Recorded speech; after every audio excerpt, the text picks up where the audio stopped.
ಪ್ರಿಯ ವೀಕ್ಷಕರೇ, ಎಲ್ರಿಗೂ ಏನ್ರಿ ಸಮಾಚಾರ ಯೂಟ್ಯೂಬ್ ಚಾನಲ್ಗೆ ಸ್ವಾಗತ ಸುಸ್ವಾಗತ. ಇವತ್ತು ನಾವು ನಿಮ್ಮನ್ನೆಲ್ಲ ತುಮಕೂರು ಜಿಲ್ಲೆಯ ಕಾರೆಕುರ್ಚಿ ಅನ್ನೋ ಗ್ರಾಮಕ್ಕೆ ಕರ್ಕೊಂಡು ಹೋಗ್ತಾ ಇದ್ದೀವಿ. ಇದು ನೀವು KB ಕ್ರಾಸ್ ಕಡೆಯಿಂದ ತುಮಕೂರು ಕಡೆಗೆ ಹೋಗಬೇಕಾದ್ರೆ ಒಂದು ಟೋಲ್ ಸಿಗ್ತದೆ. ಆ ಟೋಲ್ ದಾಟಿ ಮುಂದೆ ಹೋಗ್ತಾ ಹರೇನಹಳ್ಳಿ ಅಂತ ಒಂದು ಬೋರ್ಡ್ ಕಾಣಿಸ್ತದೆ. ಆ ಬೋರ್ಡಿಂದ ನೀವು ಎಡಭಾಗಕ್ಕೆ ತಿರುಗಿದರೆ ನೀವು ನೋಡ್ಬೋದು, ಅಲ್ಲಿ ದೊಣಗಂಗಾ ಕ್ಷೇತ್ರಕ್ಕೆ ಹೋಗೋ ಒಂದು ಮಣ್ಣಿನ ರೋಡ್ ಕಾಣಿಸ್ತದೆ. ಸಾವಿರಾರು ಜನ ಭಕ್ತರು ಓಡಾಡೋವಂಥ ದಾರಿ ಇದು. ಆ್ಯಕ್ಚುಲಿ ಟಾರ್ ರೋಡ್ ಇಲ್ಲ ಇಲ್ಲಿಗೆ. ಆದ್ದರಿಂದ ಸರ್ಕಾರದವರು ಇತ್ತ ಗಮನ ಹರಿಸಿ ಇಂಥ ಪುಣ್ಯಕ್ಷೇತ್ರಗಳಿಗೆ ಒಂದು ರೋಡಿನ ವ್ಯವಸ್ಥೆನ ಕಲ್ಪಿಸಬೇಕು. ಇಲ್ಲಿಂದ ಸುಮಾರು 2 ಕಿಲೋಮೀಟರ್ ಕ್ರಮಿಸಿದರೆ ನಮಗೆ ದೊಣಗಂಗಾ ಕ್ಷೇತ್ರದ ದೇವಸ್ಥಾನ ತಲುಪ್ತೀವಿ. ವೀಕ್ಷಕರೇ, ನೀವು ನೋಡ್ತಾ ಇರುವಂಥ ದಾಸೋಹ ಮನೆ ಡಿಸೆಂಬರ್ 2, 2024ರಂದು ಉದ್ಘಾಟನೆಗೊಳ್ಳಲಿದೆ. ಹಾಗೆ ಅದೇ ಸೋಮವಾರ ಸಂಜೆ 6 ಗಂಟೆಗೆ ದೀಪೋತ್ಸವ ಕಾರ್ಯಕ್ರಮ ಕೂಡ ಇರ್ತದೆ. ಈ ಎಲ್ಲ ಕಾರ್ಯಕ್ರಮಕ್ಕೂ ಸಕಲ ಸಿದ್ದರಾಮನ ಭಕ್ತಗಣಕ್ಕೂ ಆಡಳಿತ ಮಂಡಳಿಯವರು ಸ್ವಾಗತವನ್ನು ಕೋರಿದ್ದಾರೆ. ಈಗ ನೀವು ನೋಡ್ತಾ ಇರೋದು ಸಿದ್ದರಾಮೇಶ್ವರ ದೇವಸ್ಥಾನದ ಮೇನ್ ಎಂಟ್ರೆನ್ಸು. ನೀವು ಇಲ್ಲಿ ಬರೆದಿರೋ ಬೋರ್ಡ್ ಕೂಡ ಗಮನಿಸ್ಬೋದು. ಶ್ರೀ ಗುರು ಸಿದ್ದರಾಮೇಶ್ವರರ ತಪೋವನ, ಶ್ರೀ ದೊಣಗಂಗಾ ಕ್ಷೇತ್ರ. ಒಂದು ಅದ್ಭುತವಾದ ಕ್ಷೇತ್ರ ಅಂತ ಕೂಡ ಹೇಳ್ಬೋದು ಇದನ್ನು. ಸುತ್ತ ಯಾವುದೇ ಮನೆ ಇಲ್ಲ, ಬರೀ ಕಾಡೆ ಕಾಣಿಸ್ತದೆ ನಿಮಗೆ. ಇಲ್ಲಿ ಸಿದ್ದರಾಮರು ಬಂದು ಹಠಯೋಗದಲ್ಲಿ ಒಂದು ತಪಸ್ಸು ಮಾಡಿದಂಥ ವಿಶೇಷವಾದ ಜಾಗ ಇದು. ಒಂದು ವಿಶಾಲವಾದ ದೇವಸ್ಥಾನದ ಆವರಣ ಇದೆ, ನೀವು ನೋಡ್ಬೋದು. ಮುಂದೆ ಹೋಗ್ತಾ ಇದ್ದೀವಿ ದೇವಸ್ಥಾನದ ಹತ್ರ. ಇಲ್ಲಿ ಒಂದು ಗುಹೆ ಇದೆ. ಗುಹೆ ಒಳಗಡೆ ಸಿದ್ದರಾಮೇಶ್ವರರು ತಪಸ್ಸು ಮಾಡಿರುವಂಥ ಜಾಗ ಅದು. ಇಲ್ಲಿಯೂ ಕೂಡ ಸಿದ್ದರಾಮೇಶ್ವರರು, ಗಂಗಾಮಾತೆ ಮತ್ತು ಮಲ್ಲಿಕಾರ್ಜುನರ ತ್ರಿವೇಣಿ ಸಂಗಮದಂತೆ ಈ ಕ್ಷೇತ್ರದಲ್ಲೂ ಕೂಡ ಇದೆ. ನೀವು ನೋಡ್ಬೋದು, ನೋಡ್ತಾ ಇರೋವಂಥ ಜಾಗ ಗಂಗಮ್ಮನ ಗುಡಿ. ಇದು ನೀವು ನೋಡ್ತಾ ಇರೋವಂಥ ಜಾಗ ಮಲ್ಲಿಕಾರ್ಜುನ ಸ್ವಾಮಿಯವರ ದೇವಾಲಯ ಕೂಡ ಇದೆ ಇಲ್ಲಿ.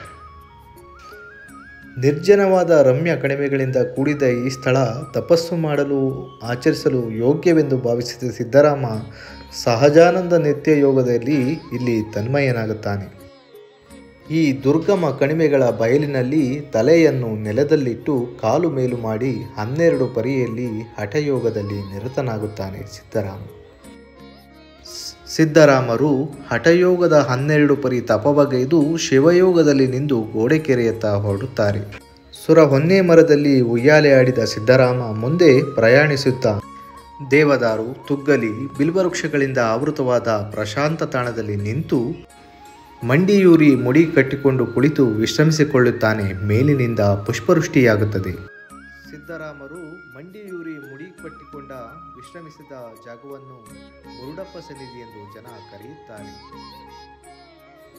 ಆ ವೃಕ್ಷದ ಕೆಳಗೆ ಮೊರಡು ಮೊರಡಾಗಿ ಹುತ್ತದಂತೆ ಕಾಣುವ ಮುರುಡಪ್ಪ ಸ್ವಾಮಿಯವರಿಗೆ ಪ್ರತಿ ವರ್ಷ ಶ್ರಾವಣ ಮಾಸದಲ್ಲಿ ಭಕ್ತಾದಿಗಳು ಎಡಪರವು ನಡೆಸುತ್ತಾರೆ. ಇಲ್ಲಿಂದ ಹೊರಟ ಸಿದ್ದರಾಮರು ಸ್ವಲ್ಪ ದೂರದಲ್ಲಿ ಅರಿಶಿಣದ ಕಲ್ಲು ಬಂಡೆಗಳಿಂದ ಆವೃತವಾದ ಒಂದು ತೊರೆಯನ್ನು ಕಾಣುತ್ತಾರೆ. ಆ ಅರಿಶಿಣದ ಬಂಡೆ ಮೇಲೆ ತನ್ನ ಸಿರಿಪಾದವನ್ನು ಊರಿ ಮುನ್ನಡೆದು ಬರುತ್ತಾರೆ. ಈಗಲೂ ಸಿದ್ದರಾಮ ಪಾದ ಊರಿದ ಚಿಹ್ನೆಗಳನ್ನು ಅಲ್ಲಿನ ಅರಿಶಿಣದ ಬಂಡೆ ಮೇಲೆ ನಾವು ಕಾಣಬಹುದು. ಪ್ರಿಯ ವೀಕ್ಷಕರೇ, ಇವತ್ತು ನಾವು ದೊಣಗಂಗಾ ಕ್ಷೇತ್ರ ಕಾರೆಕುರ್ಚಿನಲ್ಲಿದ್ದೇವೆ. ಇಲ್ಲಿಯ ಅರ್ಚಕರು ನಮಗೆ ಇಲ್ಲಿನ ವಿಶೇಷತೆ ಬಗ್ಗೆ ತಿಳಿಸ್ಕೊಡ್ತಾರೆ. ಅರ್ಚಕರೇ, ನಿಮ್ಮ ಹೆಸರು? ಗಂಗಾಧರ್ ಅಂತ ಹೇಳಿ. ಮತ್ತು ಇಲ್ಲಿನ ವಿಶೇಷತೆ ಏನು? ಸಿದ್ದರಾಮಣ್ಣವರು ಯಾವಾಗ ಬಂದು ಇಲ್ಲಿ ತಪಸ್ಸು ಮಾಡಿ ಯಾವ ರೀತಿ ಆಚರಣೆಗಳು ನಡೀತಿದೆ ಅಂತ ತಿಳಿಸ್ಕೊಡಿ. 1800 ಶತಮಾನದಲ್ಲಿ 1800ನೇ ಇಸ್ವಿಲಿ ಬಂದು ಇಲ್ಲಿ 12 ವರ್ಷ ತಲೆ ಕೆಳಗೆ ಮಾಡ್ಕೊಂಡು ಪಾದ ಮ್ಯಾಕ್ ಮಾಡ್ಕೊಂಡು ಕೈ ಹಸ್ತದಲ್ಲಿ ಊರಿದ್ದಾರೆ ನೋಡ್ರಿ. ಇಲ್ಲಿ ಹಸ್ತ ಕೆಳಗೆ ಇಟ್ಕೊಂಡು ಉಗ್ರ ತಪಸ್ಸು ಮಾಡಿರೋದು, ತಲೆ ಕೆಳಗೆ ಮಾಡ್ಕೊಂಡು. ಇದು ವಿಶೇಷವಾದ್ದು. ಸಿದ್ದರಾಮಣ್ಣವ್ರ 77 ಗದ್ಗೆಯಲ್ಲಿ ಇದು ವಿಶೇಷವಾದ ಗದ್ಗೆ. ಒಂದು ಉಗ್ರ ರೂಪ ಅಂತಲೇ ಹೇಳ್ಬೋದು. ಇದು ಉಗ್ರ ರೂಪನೇ. ಇದು ಇಲ್ಲಿ ವಿಶೇಷ ಬೆಳಿಗ್ಗೆ ಡೈಲಿ ರುದ್ರಾಭಿಷೇಕ ನಡೆಯುತ್ತೆ. ಇನ್ನು ಸಾಯಂಕಾಲ ಪೂಜೆ ನಡೆಯುತ್ತೆ. ಕಾರ್ತಿಕ ಮಾಸದಲ್ಲಿ ಪಲ್ಲಾರ್ಸಿ ಡೈಲಿ ಅದು ರುದ್ರಾಭಿಷೇಕ ಸಾಯಂಕಾಲ ಟೈಮ್ ನಡೆಯುತ್ತೆ. ಕಾರ್ತಿಕ ಮಾಸದಲ್ಲಿ ಮಾತ್ರ ನಡೆಯುತ್ತೆ. ನಿತ್ಯ ರುದ್ರಾಭಿಷೇಕ ಇರುತ್ತೆ. ನಿತ್ಯ ರುದ್ರಾಭಿಷೇಕ ದಿನಾಲೂ ಇರುತ್ತೆ. ಬೆಳಗಿನ ಜಾವ 7 ಗಂಟೆಗೆ ಡೈಲಿ ರುದ್ರಾಭಿಷೇಕ ಡೈಲಿ ಇರುತ್ತೆ. ಮತ್ತು ಇಲ್ಲಿನ ಜಾತ್ರಾ ವಿಶೇಷತೆ ಬಗ್ಗೆ ಏನಾದರೂ ಇದ್ದರೆ ತಿಳಿಸ್ಕೊಡಿ. ಇಲ್ಲಿ ನಮ್ಮದು ಗೋಡೆಕೆರೆಯಲ್ಲಿ ಈಗ ನಡೀತಾ ಇದೆ. 25ನೇ ತಾರೀಕು ಇವತ್ತು ಗೋಡೆಕೆ ಲಕ್ಷ ದೀಪೋತ್ಸವ ನಡೀತಾ ಇದೆ. ಇಲ್ಲಿ ಡಿಸೆಂಬರ್ 2ನೇ ತಾರೀಕು ನಮಗೆ ಇಲ್ಲಿ ಲಕ್ಷ ದೀಪೋತ್ಸವ ನಡೆಯುತ್ತೆ ಈ ವಾರ. ಇಲ್ಲಿಗೆ ಒಕ್ಕಲುಗಳು ಯಾವ್ಯಾವ ಊರಿಂದ ಇದ್ದಾರೆ ಅದ್ರ ಬಗ್ಗೆ ಏನಾದ್ರು ಮಾಹಿತಿ ನೀಡಿ. ಮಕ್ಕಳು ಗೋಡೆಕೆರೆ, ಕಾರೆಕುರ್ಚಿ, ರಾಮನಹಳ್ಳಿ, ಮಾಚನಹಳ್ಳಿ, ಅಮ್ಮನಘಟ್ಟ, ತಿಪ್ಪೂರು, ಜಾಗಟೂರು, ಸುತ್ತಮುತ್ತ ಸುಮಾರು ಹಳ್ಳಿಗಳು, ತುಂಬ ಹಳ್ಳಿಗಳಿದ್ದಾವೆ ಇದಕ್ಕೆ. ಗುಬ್ಬಿ ತಾಲೂಕು, ತಿಪ್ಟೂರು ತಾಲೂಕು, ಚಿಕ್ಕನಾಯಕನಹಳ್ಳಿ ತಾಲೂಕು, 3 ತಾಲೂಕಲ್ಲಿ ತುಂಬ ಭಕ್ತರಿದ್ದಾರೆ ಇದಕ್ಕೆ. ಮಕ್ಕಳು ಜಾಸ್ತಿ ಇದಕ್ಕೆ. ಇಲ್ಲಿ ಗಂಗಮ್ಮನ ಮಾಡ್ತಾರೆ. ಮಕ್ಕಳಾಗ್ದವ್ರು ಬಂದು ನೀರು ಹಾಕಿಸ್ಕೊಂಡು ಹೋಗ್ತಾರೆ. ಆದ ತಕ್ಷಣ ಅವ್ರಿಗೆ ಮಕ್ಕಳ ಸಹಜ ಇಲ್ಲಿ ತುಂಬ ಇದೆ. ಮತ್ತು ನಿತ್ಯ ದಾಸೋಹ ಕೂಡ ನಡೀತಿದೆ. ನಿತ್ಯ ನಮ್ಗೆ ಈಗ 49 ವರ್ಷ. ನಾನು ಹುಟ್ಟಿದಾಗಲಿಂದಲೂ ನಿತ್ಯ ದಾಸೋಹ ನಡ್ಕೊಂಡು ಬರ್ತಿಲ್ಲ ಇದೆ. ಭಕ್ತರು ಸಹಸ್ರ ಸಂಖ್ಯೆಯಲ್ಲಿ ಬರ್ತಾರೆ ಭಕ್ತರಿಗೆ. ಸೋಮವಾರ ಇದು ಕಂಟಿನ್ಯೂಸ್ ಬರ್ತದೆ. ಶನಿವಾರ ಒಂದು ದಿವಸ ಕಮ್ಮಿ, ಇದಂತೆ ಕಂಟಿನ್ಯೂಸ್ ಜನ ಇದ್ದೇ ಇರುತ್ತೆ.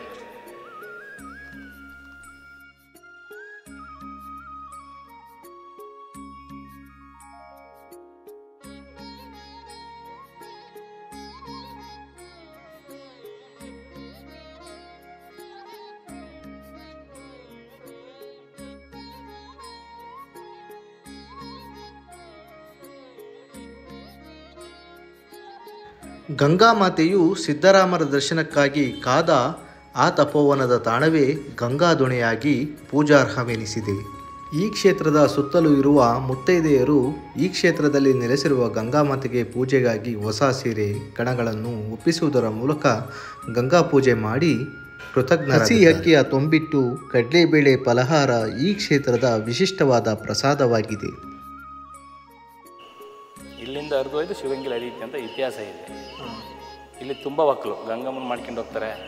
ತುಂಬ ಜನ ಬರ್ತಾರೆ ಗಂಗಮ್ಮನ ಮಾಡೋಕ್ಕೆ ಇಲ್ಲಿಗೆ. ಇನ್ನು ಮಕ್ಕಳಾಗ್ದವರು ಬಂದು ನೀರು ಹಾಕಿಸ್ಕೊಳೋದು, ಮದುವೆ ಆಗ್ದವ್ರು ಬಂದು ನೀರು ಹಾಕಿಸ್ಕೊಳೋದು ತುಂಬಾ ಇದೆ ಇಲ್ಲಿ. ಒಂದು ಅದ್ಭುತ ಪವಾಡ ಇದೆ. ಶ್ರೀ ದೊಣಗಂಗಾ ಕ್ಷೇತ್ರ ಅಂದರೆ ಅದ್ಭುತ ಪವಾಡ ಇದೆ, ಇತಿಹಾಸ ಇದೆ. ನಮ್ಮ ಸಿದ್ದರಾಮಣ್ಣವ್ರು ಉಗ್ರ ತಪಸ್ಸು ಮಾಡಿ ಇಲ್ಲಿಂದ ಗೋಡೆಕೆರೆ ಹೋಗ್ಬೇಕಾದ್ರೆ ಕಾರೆಕುರ್ಚಿಯಿಂದ ಒಂದು ಹೆಸರು ಬಂತು ಇದಕ್ಕೆ. ಕಾರೆಕುರ್ಚಿ ಹೆಂಗೆ ಬಂತು? ಇಲ್ಲಿಂದ ಹೋಗ್ಬೇಕಾದ್ರೆ ಒಂದು ಕಾರೆ ಗಿಡದ ಮೇಲೆ ಒಂದು ಟವಲ್ ಹಾಕಿ ಕೂತ್ಕೊಂಡ್ರ ಮೇಲೆ ಸಿದ್ದರಾಮಣ್ಣವರು. ಆ ಕಾರೆ ಗಿಡದ ಮೇಲೆ ಟವಲ್ ಹಾಕಿ ಕುರ್ಚಿ ಮಾಡ್ಕೊಂಡು ಕೂತ್ಕೊಂಡ್ರೆ ಅದು ಕಾರೆಕುರ್ಚಿ ಅಂತ ಪ್ರಸಿದ್ಧಿ ಆದ ಹೆಸರು. ಅದಕ್ಕೆ ಕಾರೆಕುರ್ಚಿಯಿಂದ ಎಲ್ಲೂ ಹೆಸರಿಲ್ಲ. ಕಾರೆಕುರ್ಚಿಯಿಂದ ಎಲ್ಲೂ ಹೆಸರಿಲ್ಲ. ಇದು ನಮ್ಮ ಕರ್ನಾಟಕ ರಾಜ್ಯದಲ್ಲಿ ಹೆಸರು ಹುಡುಕೊಂಬರ್ಬೇಕು ಕಾರೆಕುರ್ಚಿ ಅನ್ನೋದು. ತುಂಬ ಚೆನ್ನಾಗಿದೆ. ಒಂದು ವಿಶೇಷವಾದ ಊರಿದು, ವಿಶೇಷವಾದ ಜಾಗ ಇದು. ನಮ್ಮ ಮಹಾದಾಸೋಹ ಮನೆ ಉದ್ಘಾಟನೆ ಇದೆ ಡಿಸೆಂಬರ್ 2ನೇ ತಾರೀಕು. ಇಲ್ಲಿ ನಿತ್ಯ ದಾಸೋಹ ತುಂಬ ಚೆನ್ನಾಗಿ ನಡೀತಿದೆ. ಅದಕ್ಕೆ ನಮ್ಮ ವಿ ಸೋಮಣ್ಣನವರು, ನಮ್ಮ ಸಂಸದರು ಅವರು ಬರ್ತಾಯಿದ್ದಾರೆ. MLA ಅವರು ವಾಸಣ್ಣವ್ರು ಬರ್ತಾಯಿದ್ದಾರೆ, MT ಕೃಷ್ಣಪ್ಪರು ಬರ್ತಾಯಿದ್ದಾರೆ, ಸುರೇಶ್ ಬಾಬು ಅವರು ಬರ್ತಾರೆ, ಷಡಾಕ್ಷರಿ ಅವರು ಬರ್ತಾಯಿದ್ದಾರೆ. ಸಹಸ್ರಾರು ಭಕ್ತಾದಿಗಳು ಮತ್ತು ನಮ್ಮ ಗುರುಗಳು ಮೃತ್ಯುಂಜಯ ದೇಶಿಕೇಂದ್ರ ಮಹಾಸ್ವಾಮೀಜಿಯವರು ಚರಪಾಠಾಧ್ಯಕ್ಷರು ಗೋಡೆಕೆರೆ ಸಾನ್ನಿಧ್ಯದಲ್ಲಿ ಅವರು ಮುಂದೆ ನಿಂತ್ಕೊಂಡು ತುಂಬ ಚೆನ್ನಾಗಿ ಮಾಡ್ತಾರೆ. ದೇವರು ಕೂಡ ಬರ್ತಾ ಇದ್ದಾರೆ. ಗೋಡೆಗೆ ಸಿದ್ದರಾಮಯ್ಯ ಸ್ವಾಮಿ ಇಲ್ಲಿ ಆಗಮನ ಆಗ್ತಾಯಿದೆ. ತುಂಬ ಚೆನ್ನಾಗಿ ನಡೀತೈತೆ. ಡಿಸೆಂಬರ್ 2ನೇ ತಾರೀಕು ಎಲ್ಲರೂ ಖಂಡಿತ ಬನ್ನಿ. ಇನ್ನು ಸಹಸ್ರ ನಮ್ಮ ಗುರುಗಳು ಎಲ್ಲರೂ ಬರ್ತಾಯಿದ್ದಾರೆ. ನಮ್ಮ ದಿವ್ಯ ಸಾನ್ನಿಧ್ಯದಲ್ಲಿ ಏನು ನಮ್ಮ ಗುರುಗಳಿದ್ದಾರೆ ಸುತ್ತಮುತ್ತ ಅವರೆಲ್ಲರನ್ನು ಕರೆಸ್ತಾ ಇದ್ದೀವಿ. ರಾಜಕೀಯ ವ್ಯಕ್ತಿಗಳು ಸಹ ಬರ್ತಾಯಿದ್ರು. ಸಮಾರಂಭ ಇಟ್ಕೊಂಡಿದ್ದೀವಿ. ಡಿಸೆಂಬರ್ 2ನೇ ತಾರೀಕು ಖಂಡಿತ ಎಲ್ಲರೂ ಬನ್ನಿ. ಅವತ್ತೇ ಲಕ್ಷ ದೀಪೋತ್ಸವ ಅವತ್ತೇ ಇರೋದು ಸಾಯಂಕಾಲ. ನಿತ್ಯ ದಾಸೋಹ ಅವತ್ತು ತುಂಬ ದಾಸೋಹ ಎಲ್ಲ ನಾವು ಸಂತರ್ಪಣೆ ಜೋರಾಗಿಟ್ಟಿದೆ ಅವತ್ತು. ನಾವೀಗ ನಿತ್ಯ ದಾಸೋಹದಲ್ಲಿದ್ದೇವೆ. ಸುಮಾರು 50 ವರ್ಷಗಳ ಹಿಂದೆ ಶುರುವಾಗಿರುವ ನಿತ್ಯ ದಾಸೋಹ ಪ್ರತಿ ದಿವಸ ಇಲ್ಲಿ ನಡೆಯುತ್ತಿದೆ. ದಿವಸ ಸಾವಿರಾರು ಜನ ಭಕ್ತಾದಿಗಳು ಬರ್ತಾ ಇರ್ತಾರೆ. ಅವರಿಗೆ ಅನ್ನ ಸಾಂಬಾರು, ಪಾಯಸ, ಮಜ್ಜಿಗೆ ವ್ಯವಸ್ಥಿತವಾಗಿ ಊಟವನ್ನು ಸುಮಾರು ಎಷ್ಟು ಜನ ಬರ್ತಾರೆ ದಿವಸಕ್ಕೆ? ದಿವಸ ಒಂದು 200-250 ಬರ್ತಾರೆ. ಸೋಮವಾರ ದಿವಸ ಜಾಸ್ತಿ, ಸೋಮವಾರ ಭಾನುವಾರ ಜಾಸ್ತಿ ಬರ್ತಾರೆ. ಆಮೇಲೆ ದಾಸೋಹಕ್ಕೆ ಭಕ್ತರು ಏನಾದ್ರು ಕೊಡುವಂಥವ್ರು ಅವರು ಇದಿರುತ್ತಲ್ಲ ದಾಸೋಹದ ಅದೇನಿರುತ್ತೆ ಕಾಣಿಕೆ ಕೊಡ್ಬೋದು. ಆಮೇಲೆ ರೇಷನ್ನು ಎಲ್ಲ ಕೊಡ್ತಾರೆ. ಪ್ರಿಯ ವೀಕ್ಷಕರೇ, ನನಗೆ ಎಷ್ಟು ಸಾಧ್ಯವೋ ಅಷ್ಟು ಮಾಹಿತಿಯನ್ನು ನಿಮ್ಮ ಮುಂದೆ ಪ್ರಸ್ತುತಪಡಿಸ್ತಾ ಬಂದಿದ್ದೇನೆ.